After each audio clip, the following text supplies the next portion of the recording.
Hey guys, in today's video I'm going to add something to the responsive navbar we created in the last video. If you haven't watched that video, don't worry, I'll provide you a link in the description below. Check it out and then you will be able to catch up. As you can see, this is a navbar which we created in the previous video. This works perfectly fine. It is responsive and open and close animations are smooth. But if we are on a single page website like this one we've created, the nav doesn't close by itself when we click on the links. And that is because of the input. The menu will only close when the input turns unchecked. The input remains checked because the page isn't reloaded.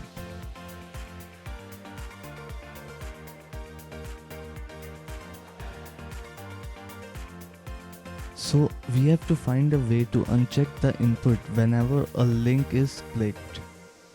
Now this can be done with the help of JavaScript. Basically we can create a function using JavaScript which changes the state of the input from checked to unchecked whenever we click on one of the links. So first of all, let's create a script tag with a type of text slash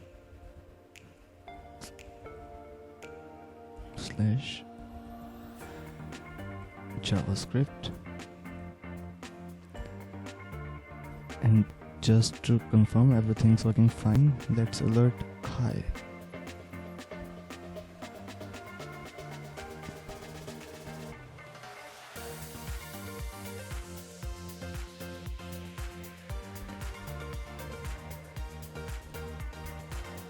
Now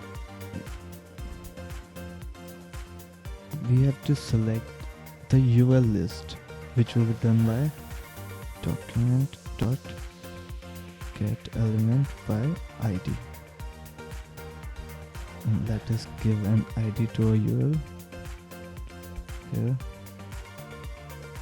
ID equals toggle nav. Let's get back to our script. Toggle nav, and then dot on click, which means whenever the UL is clicked, we want to run a function.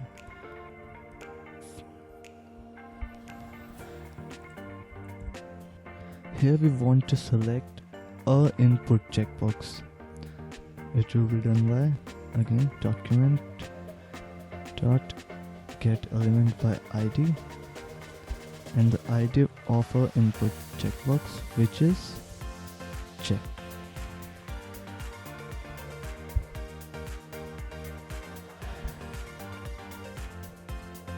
Check, and then dot checked, which is used to change the value of the input checkbox, and it only accepts boolean values. Equals, which means the value can either be true or false. In our case, we want to uncheck the checkbox, so we assign the value false, and that's it. Now our menu should close whenever we click on one of the link. Let's check if it's working. And yes, it's working. And now I'm gonna set up the links very quickly.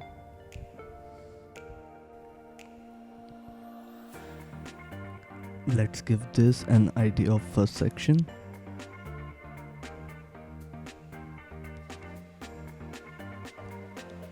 And this one an ID of second section.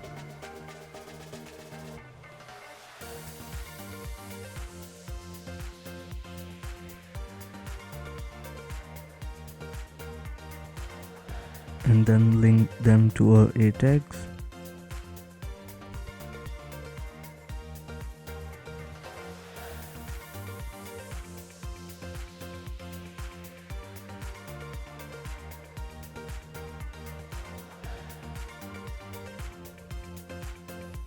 Now everything is linked up. Let's check again.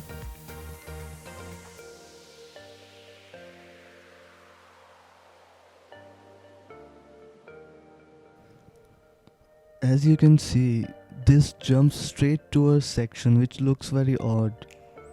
And we can make this a way better by just adding a single line of code to a CSS file. Let me show you how.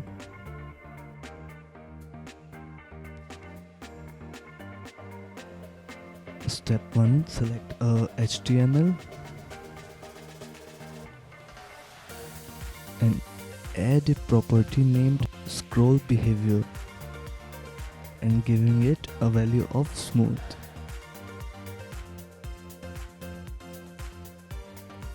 And once we do that, it scrolls to the second section very smoothly and automatically.